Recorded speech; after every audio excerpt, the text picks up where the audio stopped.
We're still on the animal topic. Killed by animals, 15 horrifying ends.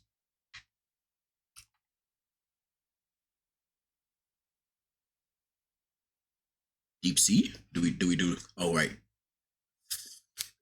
Do we do the deep sea next? 10 minutes, double up. This is Why the not? only part of the footage filmed by the team of the underwater director Henry Borse in 1964 that I can show you. The rest of the video is just going to be censored by YouTube for being too bloody. The man attacked by the shark was the director himself. He was diving near Lady Julia Percy Island to videotape seals for his movie, but instead he encountered a cold-blooded predator. When Henry's colleagues rushed to his rescue, that's why I don't mess with that water. out of the water. They know Never ever mess with that water. Off his leg. Such instances don't stop anyone. In 2014, a giant shark attacked a South African submarine. Fortunately, the predator didn't get to the team, who were just observing whales.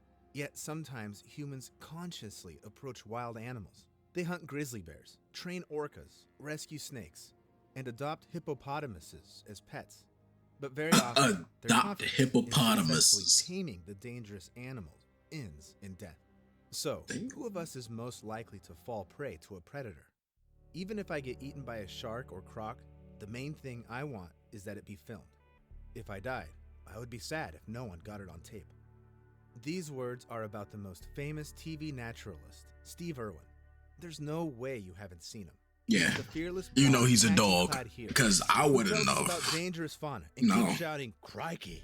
Irwin was nicknamed the Crocodile Hunter, but in actuality, crocodile saved animals. Was a co-owner of the Australian Zoo and founded a nature conservation foundation called Wildlife Warriors Worldwide. Numerous parks, zoos, streets, a ship called M.Y. Steve Irwin, a snail species called Crikey Steve Irwini, and even an asteroid 57567 Crikey have all been named after him. It's a shame, though, that you can't explain to a wild animal that you're a world-famous ecologist, and you're not going to harm it. On September 4th, 2006, Steve set off to the Great Barrier Reef to record some footage with a deadly tiger. Got hit by that stingray, bro. Called Ocean's Deadliest. Irwin dived and spent quite a long time in the water, but so far hasn't managed to track down the shark. Suddenly, he noticed a 2.5-meter stingray and decided big old stingray. The footage was a great fit for another project called Bindi the Jungle Girl. The TV show featured his daughter, who decided to follow in her father's footsteps. In the show, she was supposed to tell other kids about wild animals, so Irwin wanted to help her with the video. The presenter held the stingray in his arms. He thought there was nothing to fear since stingrays pose almost no threat to humans. Most experts indeed view stingrays as docile creatures who attack very rarely and only in self-defense. Most injuries from the bites of the species are localized in the area of ankles and shins. Nah, he targeted that man. No, he straight hunted him. That has buried itself in the sand. When Steve raised the stingray in front of the camera to get a close-up of the creature, the animal probably felt trapped and stung the TV presenter. Despite being very painful, stingray poison is usually not deadly. For a minute, the cameraman, Justin Lyons, panicked but continued filming. Irwin and his crew had an arrangement. If after an animal attack, which is a fairly frequent occurrence in his line of work, the presenter's physical condition deteriorated, he would give his crew a sign. If there's no sign, there's no need to stop the work process. So having filmed the stingray, the cameraman and Irwin returned to the boat, where it became clear that the presenter was having trouble breathing. As it turned out, the stingray had injected its poison right into Steve's chest, exactly where his heart was. It had never happened to anyone before. Because the stingray had hit a critically important organ, Irwin could not be saved. The fans were shocked by the fact that, despite having worked with highly dangerous animals for his entire life, their idol died from an ordinary stingray injury. Of course, everyone wanted to see Justin's sensational footage, especially since Irwin himself would have wanted this. Nevertheless, Discovery Communications, the network that had facilitated Irwin's career, stated the video can never be shown on television. After the investigation, all copies of the footage were destroyed. Wow. Except for one, which, as noted in the official statement, was given to Irwin's wife, Terry. Rumor has it that she also destroyed the tape without even watching it. Although there is a low-quality video circulating online called Steve Irwin Last Minute Video, it's unknown whether the footage is real. The ecologist's death became a great tragedy, but we can't say it had been unexpected. Just like the obvious result of Timothy Treadwell's exploratory bear hunt in R.I.P. 2003, Steve, bruh. Timothy set up camp in spots where grizzly bears lived, and he observed them. Some people say they've seen videos of him touching the bears and feeding their cubs. Yet the rangers Why? of Katmai National Park, where the man was a frequent visitor, warned Treadwell that his methods of studying grizzly bears were not only dangerous, but also illegal, since he put up his Why? tents in prohibited areas, very close to the grizzlies. So, in 2003, this bear enthusiast, as always, broke all the Nigga, rules and why went to the though? part of What the do park you called the Grizzly gain? Maze. This time, he was accompanied by his girlfriend, Amy Huguenard. It was That's October, what he the gained. time when He bears died for the stock up on huzz. food for the winter, gain fat for hibernation, and act more aggressively. But Treadwell still set up camp not He so far died. from He the died animals. for the coop. At some point, the couple stopped contacting their friends and relatives. Then, the helicopter pilot who flew to the area to pick the couple up from the campsite saw a horrific scene from above. Disfigured human remains scattered around the tent. The park rangers were informed of the find and rushed to the site of the tragedy right away. There, they encountered an angry grizzly who had to be killed. The animal's stomach necropsy confirmed that it had mauled Timothy and his girlfriend. A camera was found among their abandoned belongings. It had 6 minutes of footage where nothing could be seen, but one could hear the frantic screams of people being torn apart by a grizzly bear. Different filmmakers tried to talk the rangers into sharing the video with them to make a movie about the event using real sound footage. However, the park employees thought it was inhumane. Still, the deaths of people in these two stories look logical.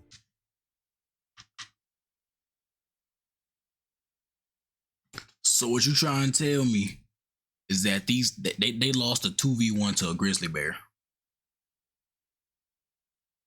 I feel like realistically, the grizzly bear hit one of them, and the other one's just sitting there watching, screaming, right?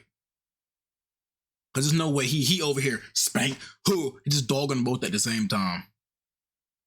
You can't be a bear, whatever the fuck, and not bring no bear spray, no gun, no nothing, and just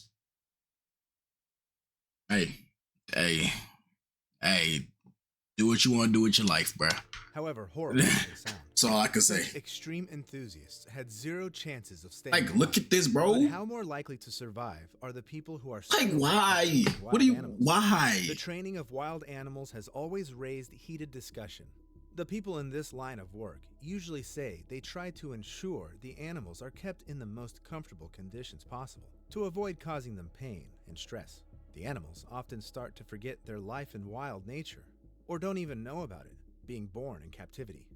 The internet is teeming with viral videos of dangerous animals adorably playing with their trainers and even gladly doing the tricks they've been taught. But that's not always the case. For example, in this footage, you can see the accident that happened. On February 24th, Why are you playing? That makes sense. SeaWorld. Cause why are you playing with an orca? A female trainer, Tamari Tollison, was sitting at the water's edge near orcas named Orca Dummy. and Splash. Suddenly, the animal started aggressively pulling her into the water. It was all happening Look in at front that. of the You viewers, can't do nothing. many You of whom can't do were nothing. children. They The had girls their could way not with you, break bro. free from the orcas Can't at do all, nothing about since it. Each of them weighed at least 3 tons. The other 3 employees also didn't know tons. how to confront the angry predators. What do you and do? Save their coworker. What But do you then, do a when an trainer orca called wants Robin you? Sheets came up with a rather risky idea to release another orca into the reservoir. It would seem that if the employees had been unable to reason with 2 orcas, there was no way they could deal with 3. But this orca was a dominant one. It approached Orchid and Splash, gave them some kind of a signal, and they let go of the girl. Tamari's life was saved. Nevertheless, sadly, not all sea predator trainers are this lucky. For instance, in the same year, a similar situation happened at SeaWorld. That's aura. This time, Hey, in Orlando, that's aura, bro. the That's trainer, oh my Don gosh. Brancho, was assaulted by an orca That- named Tillicum, who wow. weighed almost 5.5 tons. And in this case, sadly, the girl could not be saved. The park owners said the animals were looked after in compliance with all the standards, and the orcas were friendly to the trainers before that instance. Yet, according to zoologists, You could tell by when the orcas' animals fin who have how the entire you ocean know, at their disposal get locked it's in the it's park's not supposed to be limited like that. reservoirs. They receive psychological trauma that can manifest itself at the most unexpected moment. In addition, it's very difficult to control what methods the trainers use and whether they don't hurt the animals during training. For example, in June of 2013, a circus employee, Alexander Crispin, was running with 2 tigers around the playpen and using a stick to make the animals run in circles. They had already been taught to do this, so it was just routine training for them. He gonna trigger them. Yep. He gonna trigger them and pounced at Crispin. The animal knocked the man off his feet and continued mercilessly mauling him, although the circus employees hit the tiger with a metal stick to chase it away. In the end, Crispin died of blood loss. Even if a trick with a wild animal went smoothly countless times, you never know when things will go awry. What do you gain? For instance, Ali Khan Samsodi Why? was a blade snake charmer who set records with dangerous animals. In the early 90s, he became famous because of practically living in a small room with 400 cobras. 400 cobras. If one bites you, you're cooked. Snakes and scorpions. But he had 40 of them he locked jumps. himself in a box with 6,000 scorpions for 3 weeks. Still, in 2006, he got bitten by a cobra during one of his shows, and this bite became deadly for him. But how do animals behave with the people who treat them well, or even saved their lives at some point? Why? A farmer from South Africa, Marius Els, was famous because of his pet hippopotamus, whom he used to ride like a horse. Marius rescued it from a flood when the animal was still very young, and then he let him stay in his household. What do you gain? That's how Els called the hippopotamus, responded to its name, ate apples out of the palm of his owner's hand, played with them, and let the man brush his teeth. Just take a look at the teeth of a grown hippopotamus. What do you gain? Chew your arm off. There was talk in the farmer's surroundings that the man treated the hippopotamus not just like an animal, but like a son. Marius didn't consider he got aura too. Although everyone else noticed he made a hippo sit down. It attacked cows and even killed one of them. One day, Marius went on a hike with Humphrey and disappeared. Later, his body was found, ironically, in the very same river where he'd once saved the hippopotamus from the flood. Judging from the wounds, the animal had most likely mauled its owner and then dumped him into the water. For some reason, it's a hippo, bro. Sometimes think a hippo going hippo. For young animals, it might work with domestic animals, but not with wild ones. Still, a wolf trainer at Kolmorgen Wildlife Park disagreed with this statement. In 2012, a woman, whose name the media chose to keep undisclosed, decided to visit the den of the wolves. Yo, bro, I can't. It's just like pups. It's unknown how much time had passed. It's just natural flinch, bro. I can't. Colleagues admitted they occasionally visit even the wild animals of the park so that they get accustomed to humans. Being sure the wolves would recognize her, the woman set out to see the animals alone and spent quite a long time. Look at his mouth. When her coworker went to check on her, they saw the wolves tearing the woman's body apart. They barely managed to approach the predators. Dogging her. The wolves simply wouldn't leave the victim's body straight alone. Dogged her. The woman could not be saved. It's important to always look at that. Wild animals. It's a wild animal, bruh. A domestic dog who will recognize you after a long time apart. First and foremost, the predators see you as their prey. Nevertheless, some people think they can befriend even python. Why? From the town of Upper Macungie, Pennsylvania. That old snake. Years working with snakes. Once, he rescued a boa constrictor from a family who had been cruel to the animal. Elliot took the 8-kilogram reptile home to join the other animals he'd rescued before. But, due to the stress experienced at the hands of its former owners, the snake was rather aggressive and not very prone to contact. Elliot's friends told him he should find a place for the python to stay as fast as possible. It's a snake. Because there was no How way cuddly is a snake? Such a huge reptile alone. Look at that. But no one wanted to adopt the snake due to its excessive rebelliousness. On July 24th, 2022, Elliot's grandmother, who had come to visit her grandson, saw him immobilized with a python around his neck. As it turned out, Senseman was trying to clean the reptile's terrarium when suddenly the python attacked him. Elliot was trying with all his might to break free while his grandma was calling 911. Soon, the police arrived. They shot the python so that it would let go of Elliot, but it was too late. The animal had choked its rescuer to death. Yet Elliot wasn't the only person who came up with the idea to create an entire zoo of snakes single-handedly. Oh boy! For instance, nah. there's the Reptile House in Oxford, Indiana.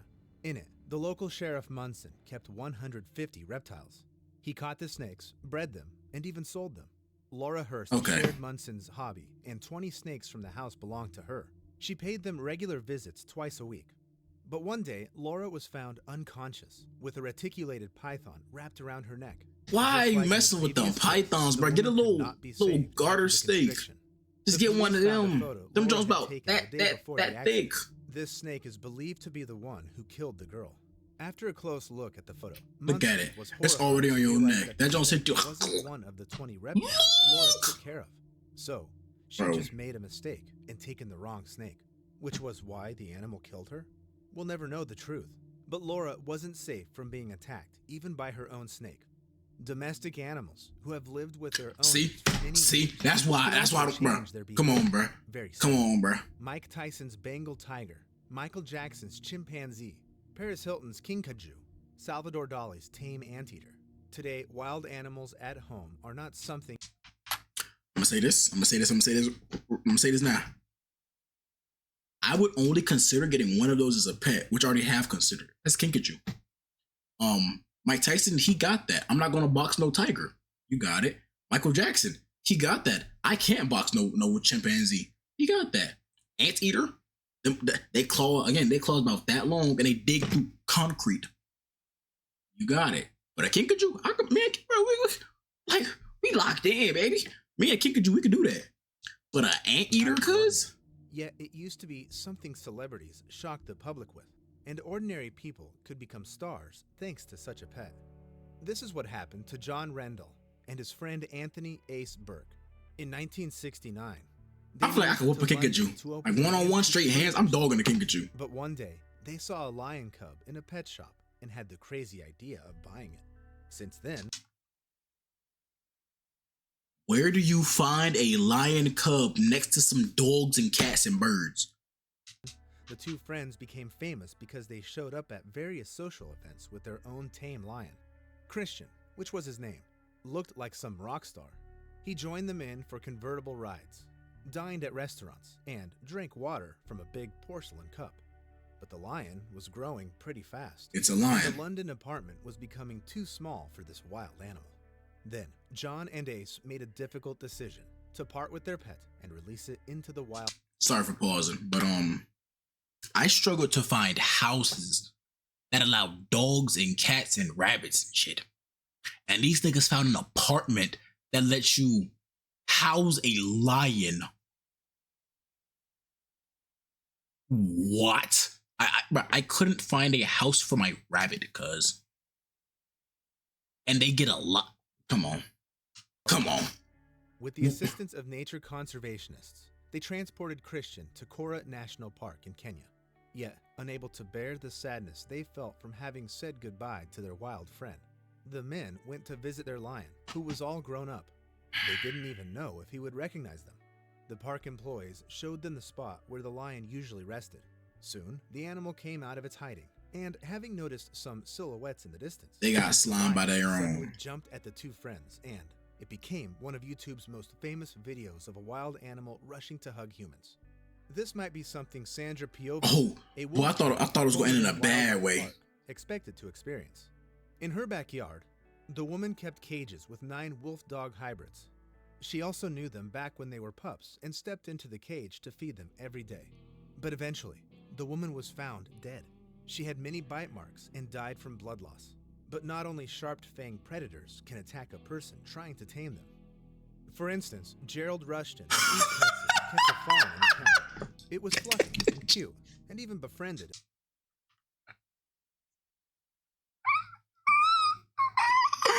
Bro, I please, it's gonna sound bad that I'm laughing, but did this nigga die to a deer?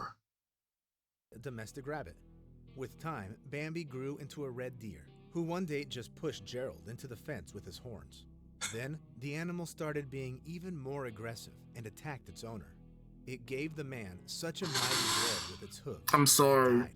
And what can we expect? He from a chimpanzee? died It's to not a very big, deer. has neither fangs nor horns, and if the need arises, it can be dealt with easily. Not to mention that it's our closest relative. Who's dealing with a chimpanzee Find easily? common ground with chimpanzees as it is with young children. Or is it? Sandra Harold from Connecticut had a pet chimpanzee named Travis. Look at how big he is. The animal became especially important for the woman when her daughter died, followed by her husband. Then, Sandra directed all of her love at Travis. Still, both the woman and the animal suffered from severe depression caused by the loss of loved ones. Regardless of this, Travis even was the star of TV ads, one of them for Pepsi. Although the monkey felt good around humans, there were moments when its mood would deteriorate, and then it would escape from its home. On one such occasion, Sandra's friend, Charla Nash, who also often spent time with Travis, volunteered to help in the search. After she found the chimpanzee not far from Sandra's house, Charla started trying to get the animal to go home with her, luring him with a Tickle Me Elmo doll, which he liked very much. But all of a sudden, Travis went berserk. He jumped at the woman and knocked her to the ground. Travis was hitting Charla with all his might and biting her. Sandra was nearby and saw this happening. Although she loved her pet dearly, look at how swole they are. Now she had pure muscle. Life to save, Travis's or her friend's. Then the woman grabbed a shovel and started hitting. She hit him with that. He ate that jump. He ate that jump, just dogging her. She stabbed him with a knife, and he ran into the house, leaving a trail of blood behind him. Sandra called the police, who eventually shot the animal, who was like a child to her. Charla survived, but the chimpanzee broke almost all of her facial bones. Look at that! Her eyesight and tore off her eyelids, nose, jaw, lips, and most skin from her head. Her life was forever changed. But if you think that only wild animals can attack you, you're wrong. You need to be cautious around domesticated and household animals as well. In 1991, Carl Hulsey was that's terrible. By a 45-kilogram goat in Locust Grove, Oklahoma. For some reason, the man decided he could use a goat instead of a watchdog. While training the animal to protect the house, he often hit it with a stick. At some point, the goat couldn't take it anymore and started hitting its owner back with its horns. The goat gave the man so many sharp blows that his abdomen got torn apart. After the accident, the county authorities decided the goat had to be put down. However, the decision he lost a one-on-one with the goat since the animal had no other choice, and it can't be held responsible for Carl's death. So the goat was just put in a shelter. But some animals can act cruelly, even with no apparent reason. In 2012, Terry Vance Garner from Oregon had a heart attack while he was feeding his animals. The farmer fell over the fence into the pigsty. Since these animals are omnivores, they simply went on eating their lunch and everything that was there before them, including their owner. So, as it turns out, it's best to be careful around all animals. No one is to trust, apart. How domestic is a pig? Never. But wait, what do you mean by never? Many dog owners are sure that their beloved pet will not only never hurt them, but if such a need arises, will protect them from an attack. Launch that snake. In 2017, something strange happened. Bethany Lynn Stevens was found in the woods dead, her body mangled. By her side stood her two loyal dogs. When the police arrived at the site, they immediately decided the dogs had killed their owner. Although the girl's family and friends didn't believe it, the investigators think the bite marks on her body look exactly like dog bites. So then, we're left with only cats, right? I wouldn't trust them either. In the World Journal of Clinical Cases, but cats are evil. There's a story of a man who died from a cat bite. And no, the animal didn't attack its owner. It was a playful bite, nothing more. But in 6 weeks, the man died of a bacterial infection called pasteurellosis, which his cat had passed on to him. So, which animal is still safe to keep at home? Write your ideas in the comments and subscribe to the channel. I know many other shocking stories that might save your life someday. Right now, go look into your cat's eyes. Are you telling me these are not the eyes of a killer? Do we do the 2-in-1? I mean, it is only like 9 minutes. Nah.